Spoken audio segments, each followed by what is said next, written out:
Oh, after spending a few precious hours watching the Attorney General testify today before the House Budget Committee, I thought one thing. Why on earth did Bill Barr volunteer for this type of abuse? Leaving the comfort of his retirement just to have to answer to some of the nastiest people on the face of the planet. Nita Lowey of New York badgered Barr on his synopsis of the Mueller report. All we have is your 4-page summary, which seems to cherry-pick from the report to draw the most favorable conclusion possible for the president and make definitive legal conclusions in less than 48 hours. I would argue it's more suspicious than impressive. A knee-jerk liberal or just a jerk? Well, after watching this next clip, you decide. Your conclusion is something we've seen before. In June 2018, you wrote a memo as a private citizen and a former Attorney General to the Department of Justice, laying out the president's case against obstruction of justice. Your audition clearly went well. Your audition clearly went well. Wouldn't you just love to read Bill Barr's subliminal thoughts about this entire charade scrolling at the bottom of the screen? Oh, I'd pay big money for that. The Attorney General didn't need this. He already was Attorney General, don't forget, almost 30 years ago when he was a lot younger and probably had a lot more patience. But like so many others in this administration, I'm thinking Bob Lighthizer at USTR, Wilbur Ross at Commerce, Alex Azar at HHS, Steve Mnuchin at Treasury, Betsy DeVos at Education. They all left their very comfortable lives and moved to Washington to help solve problems and make a difference. That's what civil service is supposed to be all about, isn't it? But this is what they deal with instead. Like Alex Azar at a recent Senate hearing about the detention of alien kids.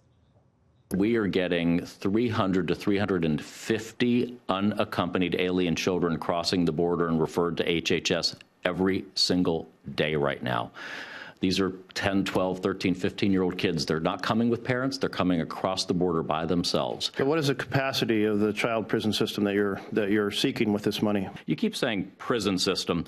If you've got an alternative approach to how to care for these children, please tell us, because well, let me give that to you. It'd be nice if you told us how to do that. I loved it. That's what every cabinet secretary should do in these hearings, turn the tables on these people. Congress has the power to fix the immigration laws, don't they?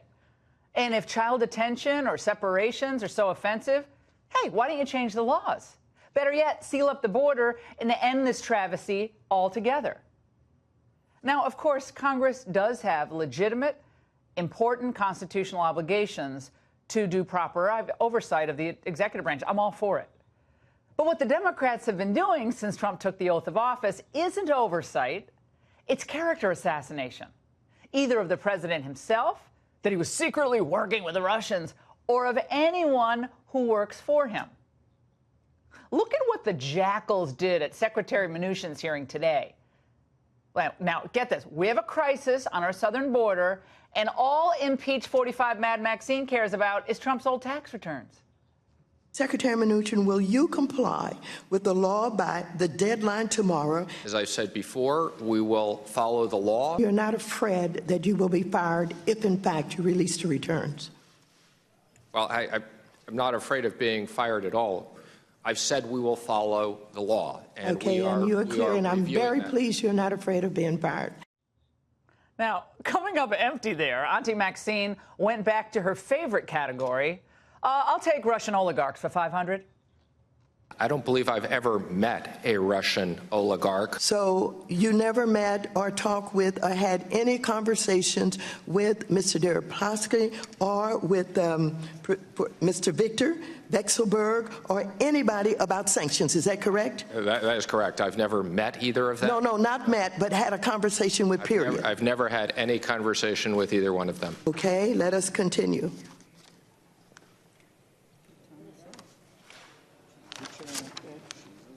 The gentleman from North Carolina, Ranking Member Mr. McHenry, is recognized for 5 minutes.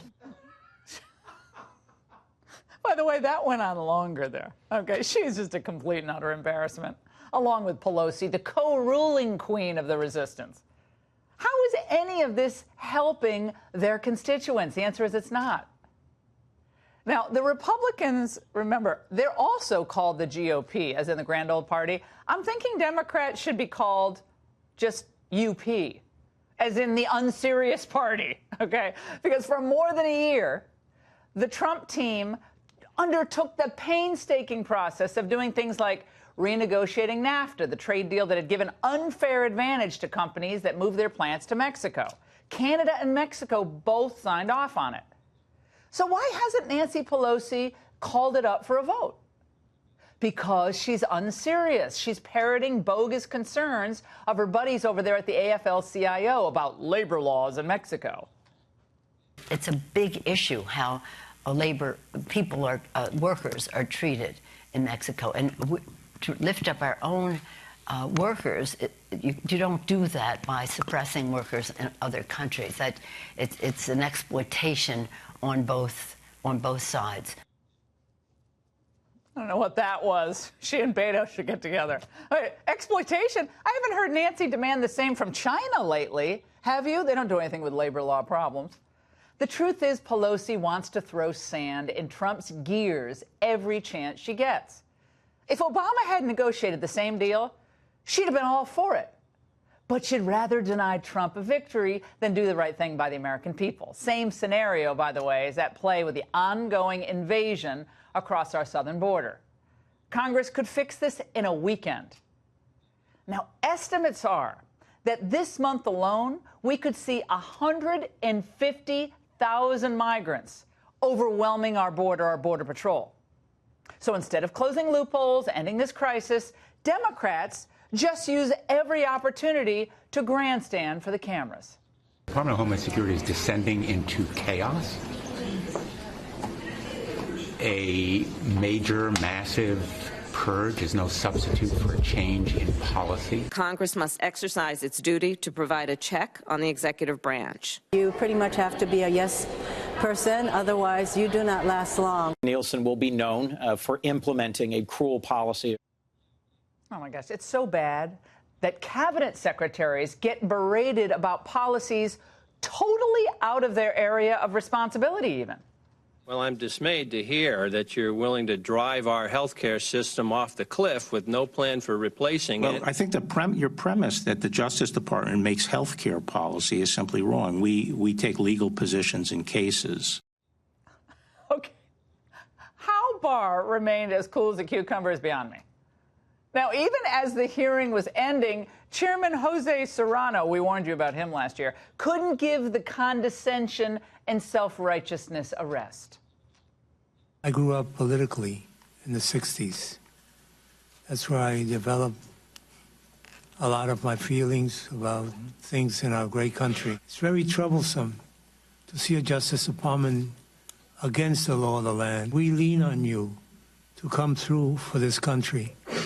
And when we see you taking sides against the law of the land, or taking sides that we may not think is in the best interest of the American people, it troubles us.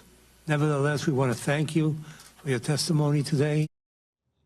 Yeah, we all should be thanking Bill Barr and the entire Trump team. Now, despite a constant stream of defamatory attacks and scurrilous charges from the Democrats, the Trump administration has still managed to accomplish an enormous amount for our country with the economy, the courts, on trade, etc.